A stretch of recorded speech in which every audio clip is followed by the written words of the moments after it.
Sarah's heart thudded as she crept toward the garden, drawn by hushed voices. Behind a towering plant, she saw Emily, her little sister, legs wrapped tight around Jake's waist, his hands clawing under her shirt. Their lips crashed in a frantic, forbidden kiss, raw and reckless, oblivious to the world. Time froze. Rage and betrayal ignited in Sarah's chest. "What the hell is this?" she roared, shattering their bubble.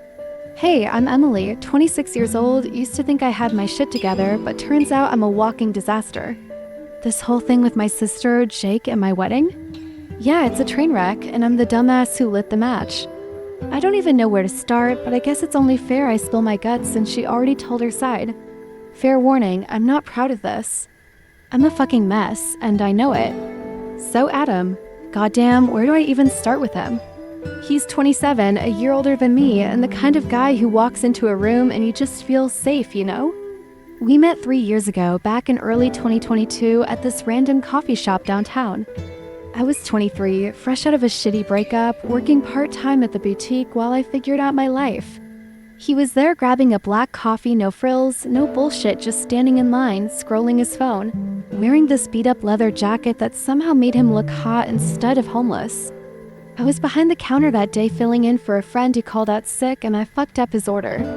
Gave him a latte instead of plain coffee because I was distracted, probably ranting to myself about my ex. He comes back up all polite and says, "Hey, I think this has milk in it." I just wanted black. I looked at him, tall, dark hair, these hazel eyes that kind of sparkled when he smiled, and I felt my face go red. "Shit, my bad," I stammered, grabbing the cup. "I'll fix it. On the house for the hassle." He laughed, this low, easy laugh, and said, "No worries. You look like you're having a rough one." That was it. That little bit of kindness in his voice hooked me. We started chatting nothing big, just dumb stuff about the weather and how I hated the espresso machine. He left with his coffee, and I figured that was that. But then he came back the next day, and the day after that. By the third time, I was like, "Dude, you stalking me or what?" He grinned, leaned on the counter, and said, "Maybe I just like this service." Smooth as hell. He asked me out that day dinner at this little Italian place around the corner. I said yes without even thinking. Our first date was perfect, like stupidly perfect. He picked me up in this old Chevy pickup he'd rebuilt himself, cherry red, loud as hell, and we went to that Italian joint. He was nervous, I could tell, kept fidgeting with his fork, but he asked me all these questions about my life, my job, my dreams. Like he actually gave a shit.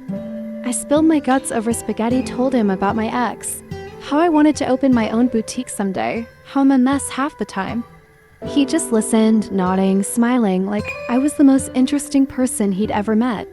He told me about his gig, how he loved tearing engines apart and putting them back together, how he'd been wrenching since he was a kid with his dad. "It's like a puzzle," he said. "You figure out what's broke, you fix it." Simple, I like that about him. He was straightforward, no games. By the end of the night, he walked me to my door and I kissed him. Couldn't help it, he was standing there, all shy and sweet, and I just went for it. He kissed me back, soft at first, then deeper, and I swear my knees went weak. That was it. I was done for. Adam's job at the shop kept him busy long hours, sometimes weekends, but he loved it. He's damn good too. Customers would come in pissed about their busted rides, and he'd have them laughing by the time they left. He's got this quiet confidence, doesn't brag, just gets shit done. His uncle's always saying Aiden could take over the place someday, and I believed it. And me? Fuck, he treated me like I hung the moon. I'm not even kidding, Adam was obsessed with me in the best way. He'd show up at the boutique with lunch when I forgot to eat just 'cause he knew I'd get hangry. He'd tell me all the time how I was his everything. You're it for me, he'd say, usually when we were tangled up on the couch watching some dumb movie. I don't know what I'd do without you. It wasn't just words either, he showed it. When I had a panic attack over some work drama, he dropped everything to sit with me, rubbing my back till I could breathe again. When I got sick with the flu, he camped out at my place with soup and meds, even though he had a big job at the shop the next day. He'd look at me with those hazel eyes, all soft and intense, and I'd feel like the center of his fucking universe. We'd been together 2 years when he proposed March 2024. Emily. He said, voice shaking, I've loved you since that first coffee screw-up. You're my best friend, my whole damn world. Will you marry me? The ring was simple as silver band with a tiny diamond he'd saved up for months to buy. I started bawling, said yes, and tackled him into the grass. We laughed and kissed and rolled around like idiots, and I remember thinking, this is it. This is forever. And my sister, let's call her Sarah, she's 28, my big sis, always been the responsible one. She's got this quiet strength, like she could handle anything, and I always looked up to her. She'd been with Jake for, 4 years? He was part of the family, practically. Tall, charming, a little cocky, but the kind of guy who could talk his way out of anything.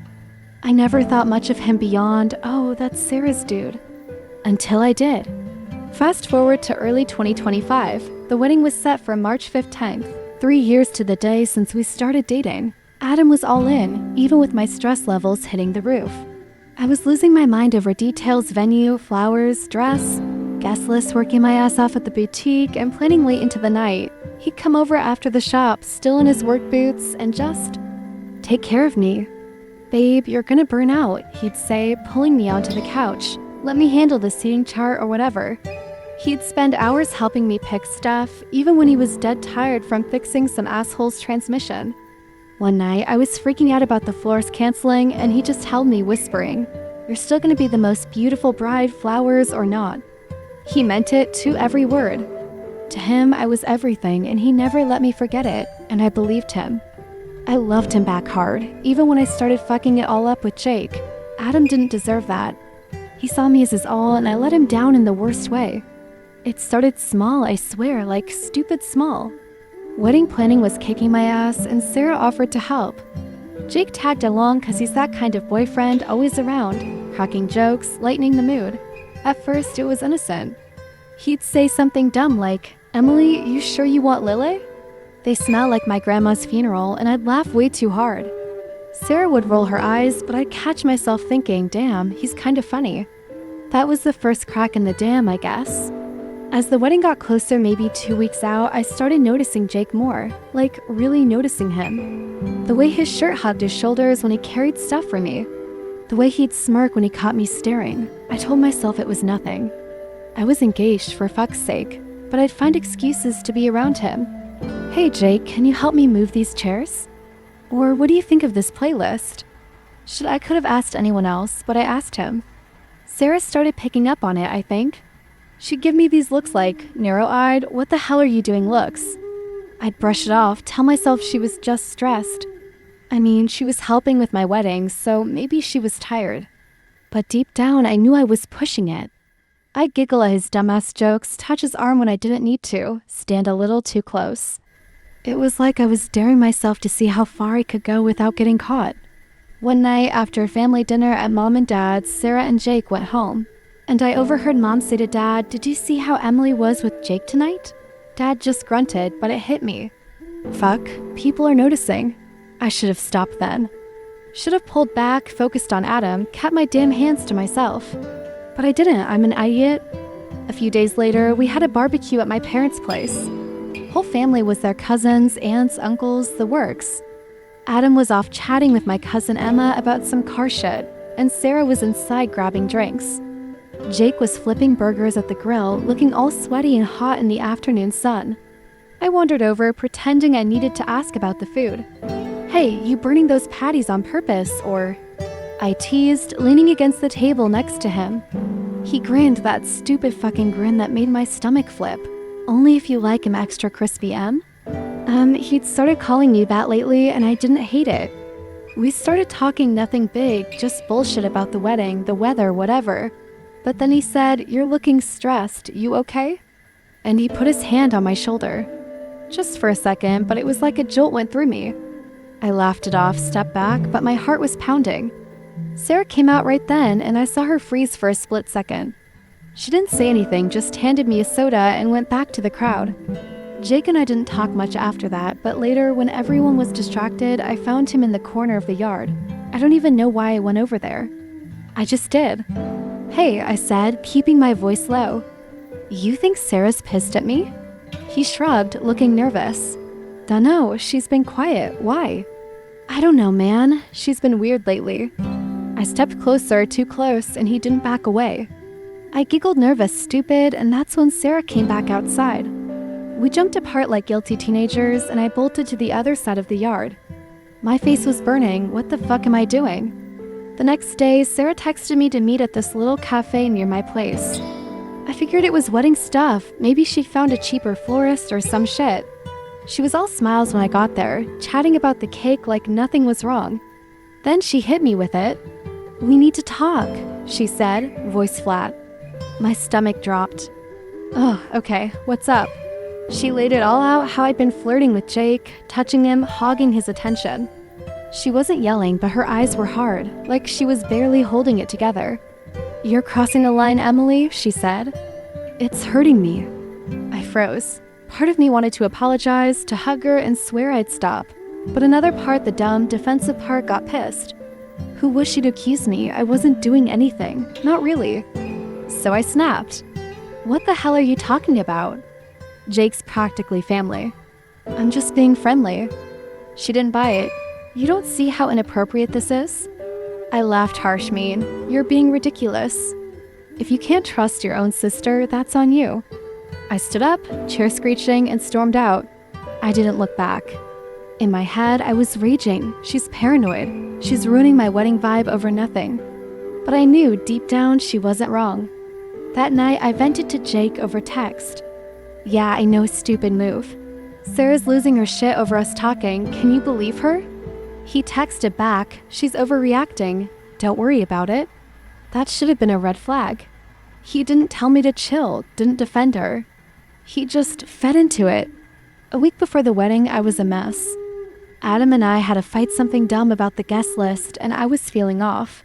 Sarah wasn't talking to me after the cafe, and I was pissed at her for making me feel like the bad guy. Jake called, said he wanted to drop off some chairs we'd borrowed for the reception. I told him to come by Mom and Dad's, where I was sorting decorations. He showed up, and we started unloading the truck. It was late afternoon, sun dipping low, and the garden was quiet. We were joking around, and then it got quiet, too quiet. He looked at me, really looked, and said, "You've been off lately. What's going on?" I don't know why I said it. Just everything. Adam, Sarah, at this wedding, I don't even know if I'm doing the right thing. It was the first time I'd admitted that out loud. I loved Adam, but the stress was making me question shit. Jake stepped closer. "You deserve to be happy, Em." And then he kissed me. I should have pushed him away. Should have slapped him, screamed, run inside. But I didn't. I kissed him back. It was fast, sloppy, desperate, like all the tension I'd been ignoring exploded. Next thing I know, my legs are around his waist, his hands are up my shirt, and we're behind this big-ass plant like some shitty rom-com gone wrong. I wasn't thinking about Adam, Sarah, the wedding, none of it. Just him. Then I heard her voice. "What the hell is this?" Sarah was standing there, eyes wide, tears streaming. Jake dropped me like a hot potato, stammering, "It's not what it looks like."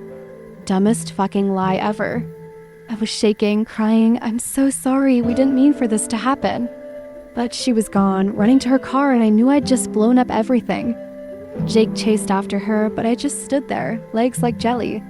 I went inside, locked myself in the bathroom, and bawled my eyes out. How did I let this happen? I loved Adam. I loved Sarah. But I'd fucked them both over for, what?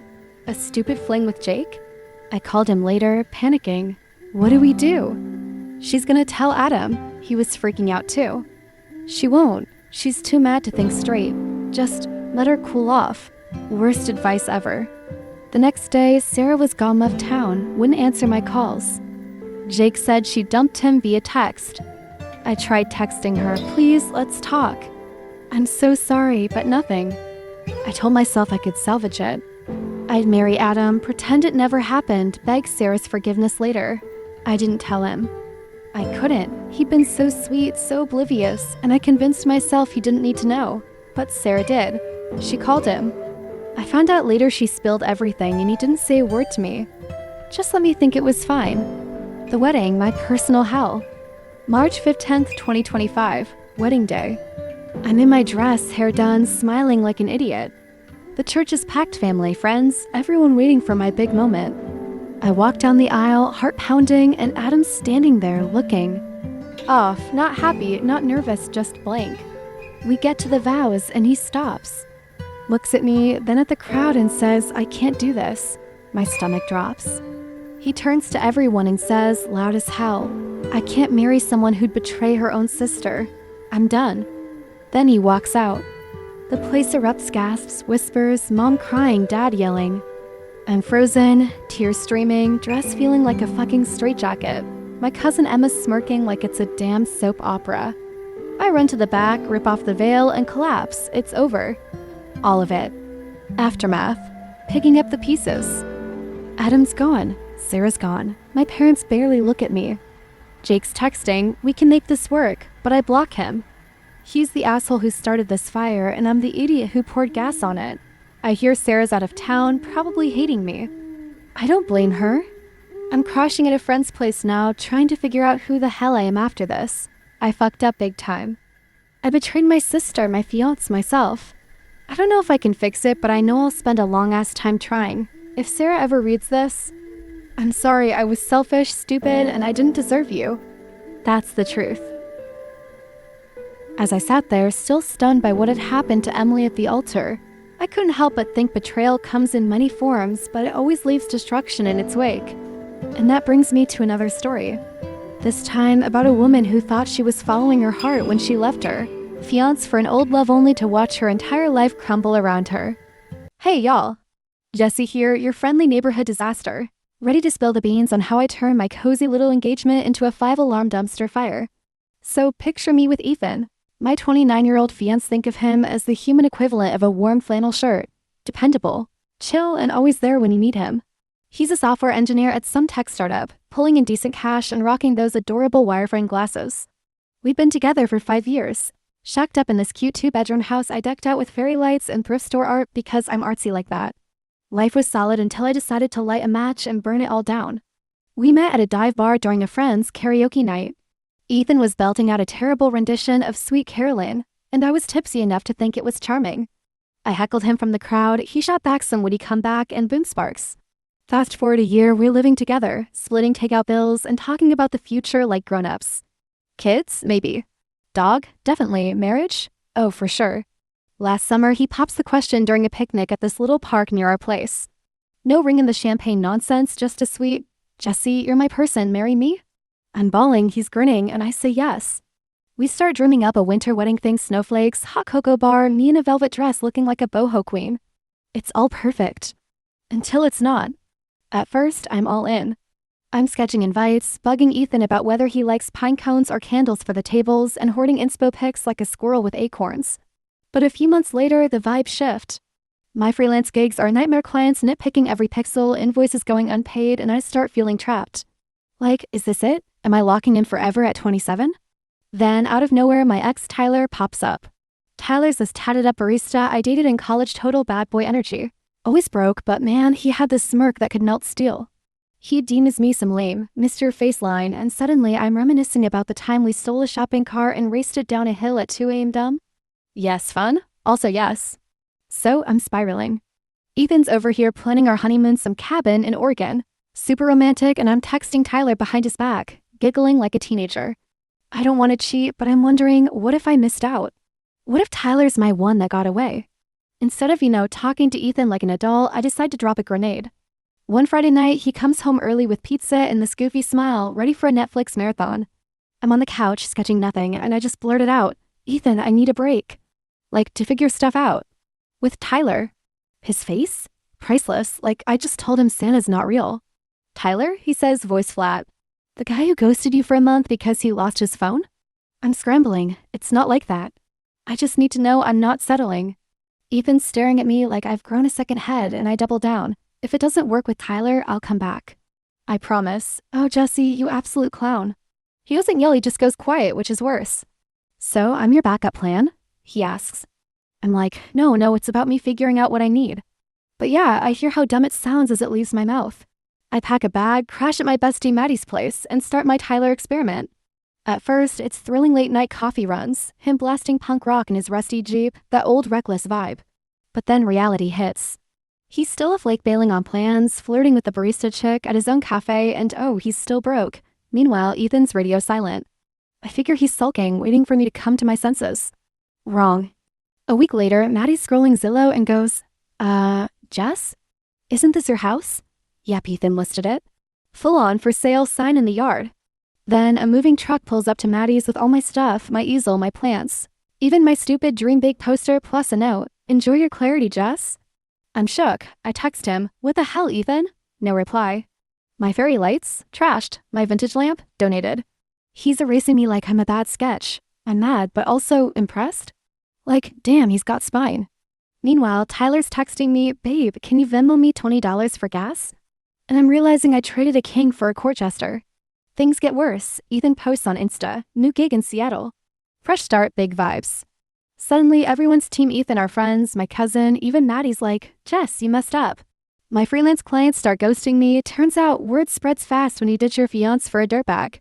I'm posting artsy pics with captions like, chasing my truth, but it's not landing. Then Tyler genius that he is puts up a selfie of us at our spot, the Steiner where Ethan and I had our first date. Comments explode. Really, Jesse? Ethan deserves better. He deletes it, but the damage is done. Panicking, I show up at Ethan's office, mascara running, full meltdown mode. I screwed up. Tyler's a loser, you're my everything. He's calm and says, Jess, the best thing you did was show me who you are before I put a ring on it. I'm begging, we can fix this. Therapy, anything. He just shakes his head. You thought I'd wait while you played house with Tyler. That's not love, that's you keeping me on a leash. Boom, he walks away and I'm left crying in the lobby like a rejected rom-com extra. Now Ethan's in Seattle with a new job, a husky named Luna, rude I wanted a dog, and a glow-up I can't even hate. I'm stuck here eating ramen, refreshing his lockdown profiles, and emailing him about old pics he already deleted. His reply? Those years taught me what I don't need. Take care, brutal. My sister calls me out. Jesse, you torched a good thing for a guy who can't even spell commitment. She's right. I'm a walking cautionary tale. So here I am single, broke, and googling how to apologize without looking pathetic. Ethan's out there thriving, and I'm learning the hard way that figuring yourself out shouldn't mean screwing over the one guy who actually had your back. Next time you see me, I'll be in therapy, not chasing exes. Peace out, y'all, I've got some growing up to do. And there you have it, 2 stories, 2 heartbreaks, and 1 powerful lesson. If there's one thing to take away from this, it's this. Think twice before making a decision you can't take back. Let me know what you guys think in the comments. Have you ever seen someone throw away something good for a chance at something familiar? And as always, don't forget to like, subscribe, and I'll see you in the next one.